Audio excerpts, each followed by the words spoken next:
Oh, there it is. Hey, folks, it is April the 16th, and we're going to continue on with our lecture.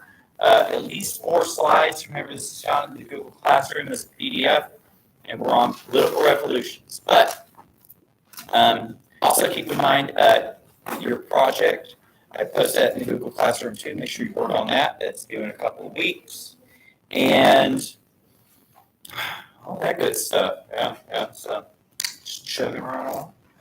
So last time we were talking about the effects of the Enlightenment. Remember, the Enlightenment was that philosophical movement that's going to come after the Reformation.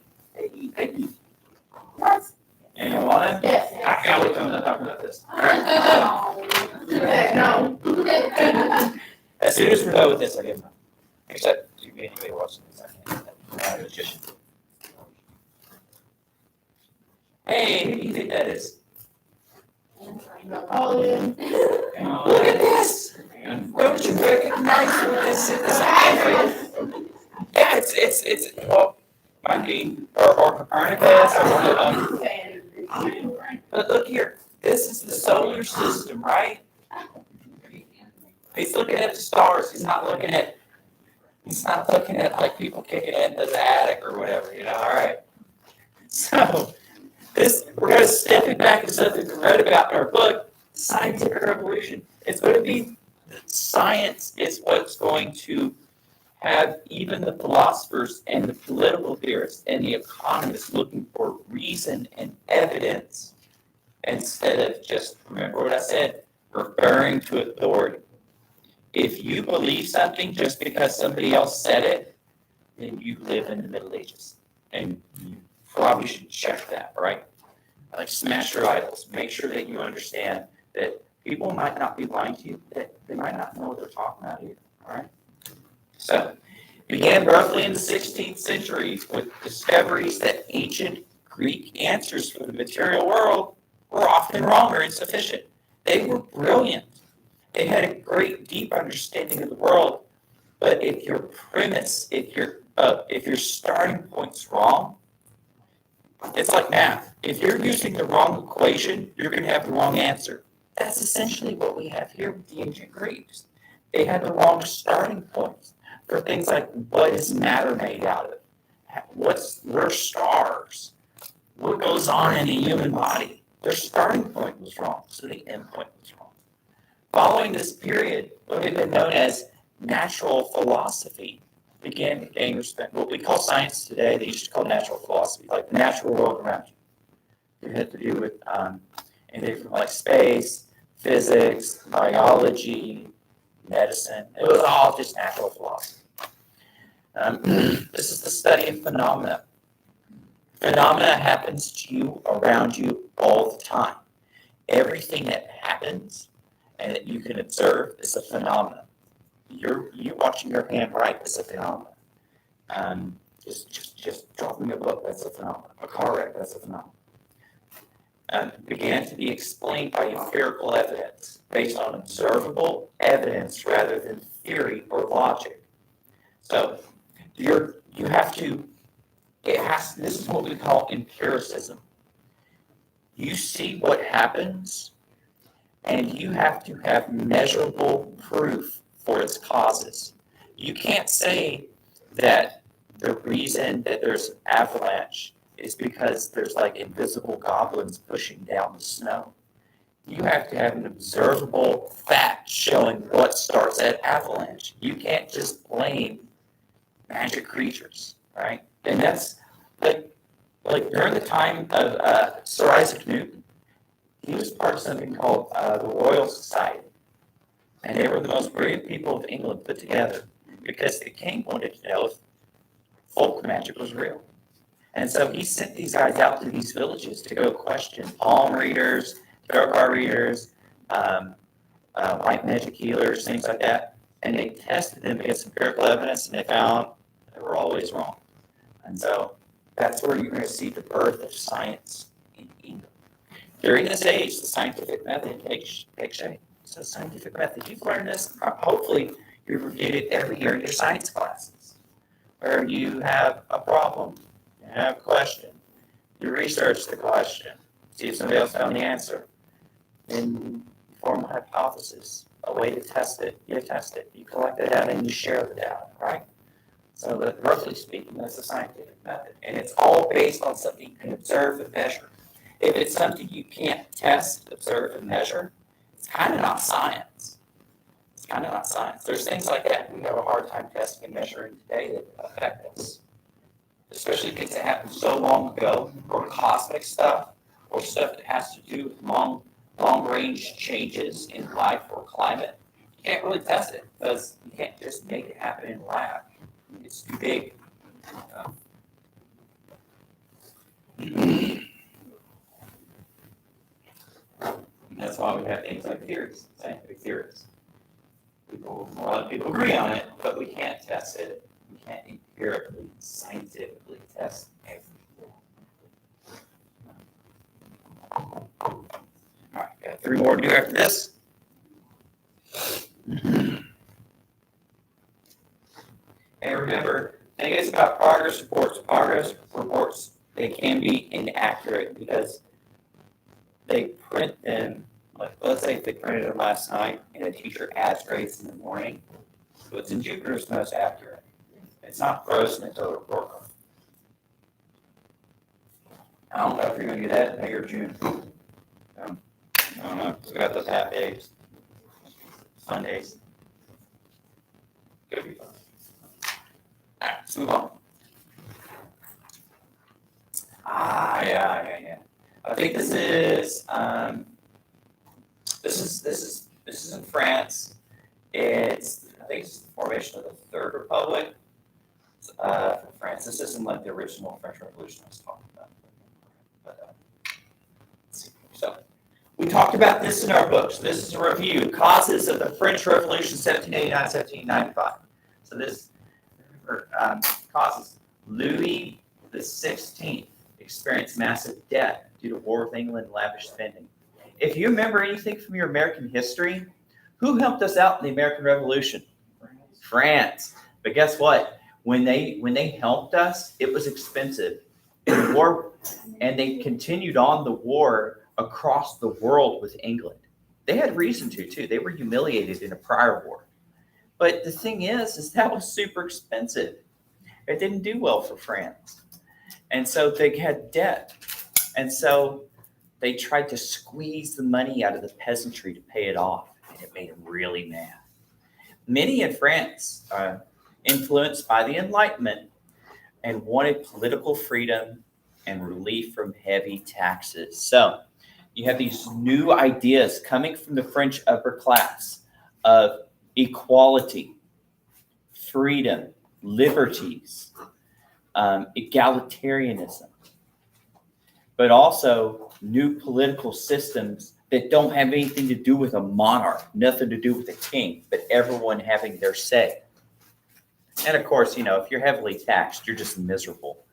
If you're having half of what you make taxed from you, that means half of the work you do is for somebody else and not for you. And that hurts. It makes you feel like you're a servant.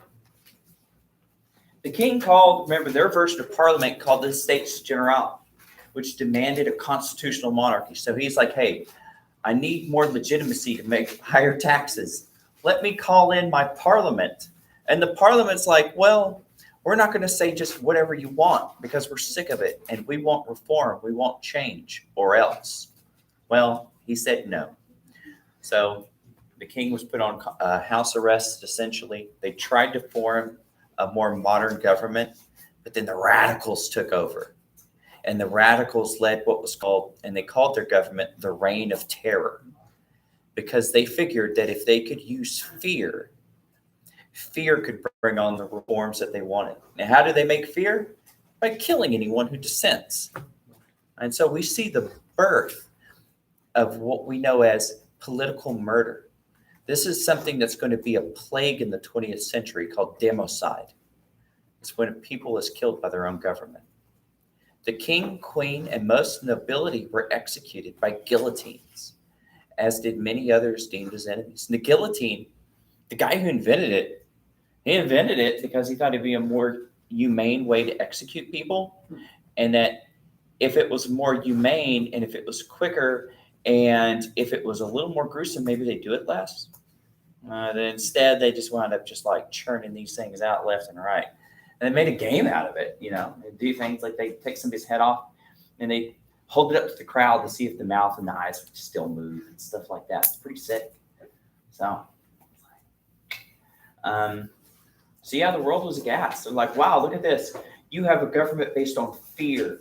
And it's supposed to also be a super democracy, like old ancient Athens when it was in its most chaotic, when ancient Athens was building an empire and slaying half of their friends. They're like, France is doing the same thing. We're seeing a repeat in history, and it's crazy. During the Reign of Terror, they were moving so much towards Enlightenment ideas that they went beyond it. They were like, not only do we need reason, we need to replace Christianity with something they called the Church of Reason, to where instead of worshiping a God, they worshiped the human mind. They were changing the names of their months. They were trying to shut off their old culture. They ended a lot of. They were trying to end like the system of marriage and parent and children rights and things like that. Like everything just revolved back to the country, to the state. So it's like you're a democracy. The country came before anything. Sounds like communism. Well, Marx is going to be heavily influenced by the French Revolution, as will Hegel, his teacher. So if you think about it, the French started communism. In a way, well, the French did start what we call modern socialism. So, and modern socialism was disconnected from this. Modern socialism, in the French sense, before Marx, was supposed to be around this idea that it's probably more like a hippie commune. We all kind of live together, grow food, just kind of help each other out. Nobody makes money, but eventually it's going to come based more on industry, and that's where we got Karl Marx and stuff like that. So yeah, they played with the idea of socialism all the time, but it never works outside of a community, or like the way they were doing it. It never worked in a community larger than like a farming community, Because that's kind of how peasants were. They kind of just traded what they grew. They never had money. They were too poor to have money. So, all right, moving on. All right, there we go. Guillotines. Yeah, they're pretty horrible. Yeah, so they're going to use this on their king, their queen, and anybody who was associated with them. So you're going to see from France, the nobility and relatives of the royal family are going to flee with all their wealth. Because they don't want to get their head cut off, but they still want to live lavishly. And the rest of the countries in Europe are going to look at this. And guess what? They're ruled by kings and queens. And the last thing they want to do is be like, a body without a head. So they're going to enact war against France as a way to defend themselves. And France is so into its ideology, they are going to send out what you could think of as missionaries to these different countries to try to preach. Maybe you need a revolution like us. So, French Revolution, 1789-1795 continued. Chaos ensued as the revolution became even more radical. Religion was outlawed as entire towns were mass murdered for refusing to abandon Christianity. The new government took over every aspect of life, more than any king before it, taking people's rights for the sake of liberty. So it was kind of ironic. The whole point was to give everybody more rights and more liberty, but because it was ruled by a reign of terror, keeping people in fear, you had neighbors snitching on neighbors to have them sent off to the guillotines, because they figure if I'm a snitch, at least they'll think I'm on their side. So people were sending friends to go get executed because they thought it kept them safer. You see this in totalitarian governments such as like in Nazi Germany, people would do this. In Stalin's Russia, people would do this. So we're seeing the birth of some very scary stuff. The revolution sends emissaries to other countries to spread the revolution. And they were called Jacobins because they used to meet in a place called Jacobin Hall. And you can think of it like their political party. Most of Europe goes to war with France. Threat. They're like, oh my gosh, they're spreading this murderous idea. And that's going to come get us. We can't have this come home. This ultra democracy leads to the rise of one-man rule via Napoleon Bonaparte.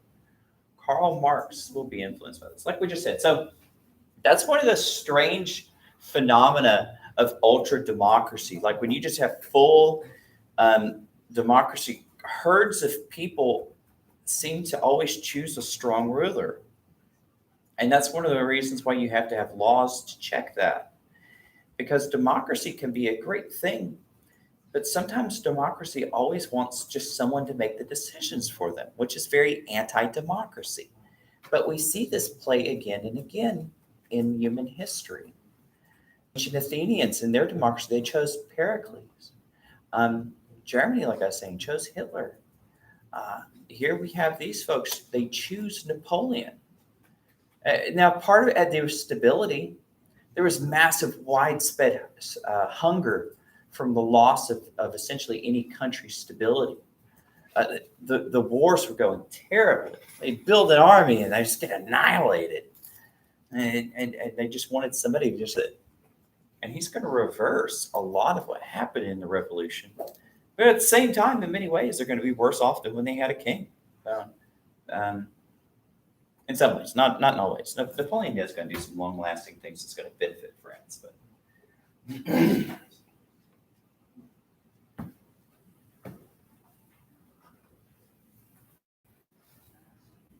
got a nice little book here somewhere on this. Oh, I got two. I got one on the Revolution. I got one on Napoleon. Well, I think I got three on Napoleon, but I've read two of them.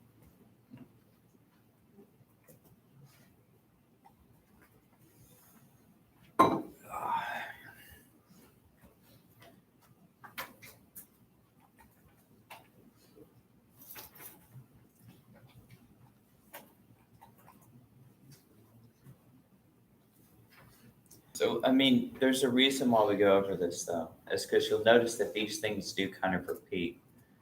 Like Hunter was saying, you see something very similar to this happen in Russia. They're going to overthrow their czar. They're going to try to create a modern country. But ultra-democratic radicals are going to kill the czar, demolish that new government, and install Soviet Russia. And then you're just going to have one man rule after that. And so it's a pattern. It's a pattern. You have to be careful. There's always some really crafty people who don't have your best interest in mind, who like to take advantage of bad situations. Look at hurricane places. They got to watch out because scammers always come in after a hurricane or floods. There's always scammers coming in. So it's the same here. Like, you got to watch out. And there's Napoleon. So they go from everybody having a vote to nobody has a vote because now we have a king. So kind of ironic. So yeah, Napoleon, remember, he compared himself to Alexander the Great, Caesar, Charlemagne, all these people. So he thought he was literally the most awesome person on earth. And I'm not kidding. When he wrote about himself, he always talked about his greatness and awesomeness. Or so did Julius Caesar. So maybe there's a pattern in megalomania. All right, so the last one for the day, Napoleon Bonaparte.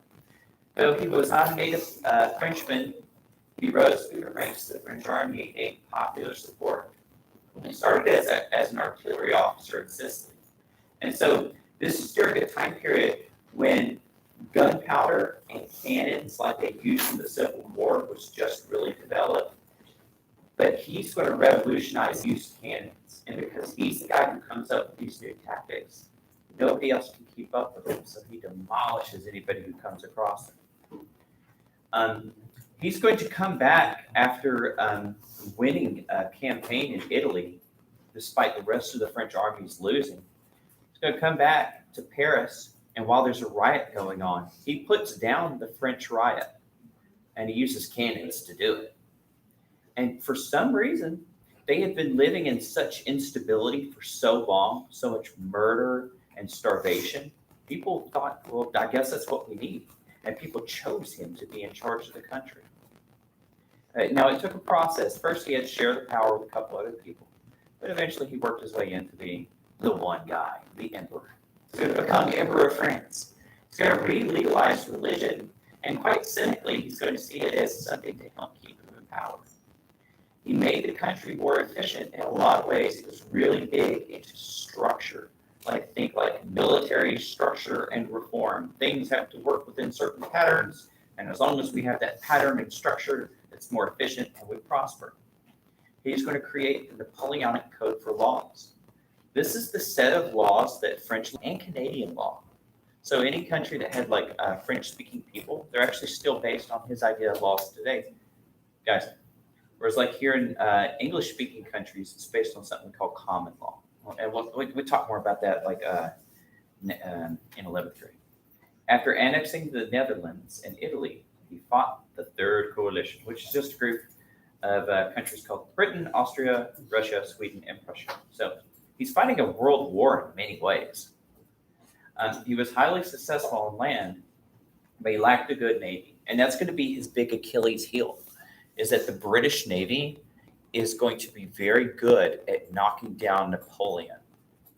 And in fact, he's going to be stranded in Egypt for a while because of this. But as he traveled, he brought along a lot of scholars, and they discovered something called the Rosetta Stone. And a pharaoh wrote on the Rosetta Stone a set of laws, but it was in 3 languages. I think one in Greek, one in Hebrew, and one in hieroglyphics. And it was from the Rosetta Stone that they were able to decipher what hieroglyphics mean. And so that's how we know what most of these caricatures mean today. Unfortunately, it's not true for all hieroglyphics, like for all cultures. Like the Mayans, there's a lot of Mayan hieroglyphics. We have no idea what it means because we don't have anything like a Rosetta Stone from them. And so they're still today just trying to figure out, what do these pictographs mean? So that was very cool, especially if you're an Egyptologist. You'd be like, thanks, Napoleon. So, hey, folks, that's going to end it for today. Please make sure that you work on your project in any study island or anything else you're missing. See you later.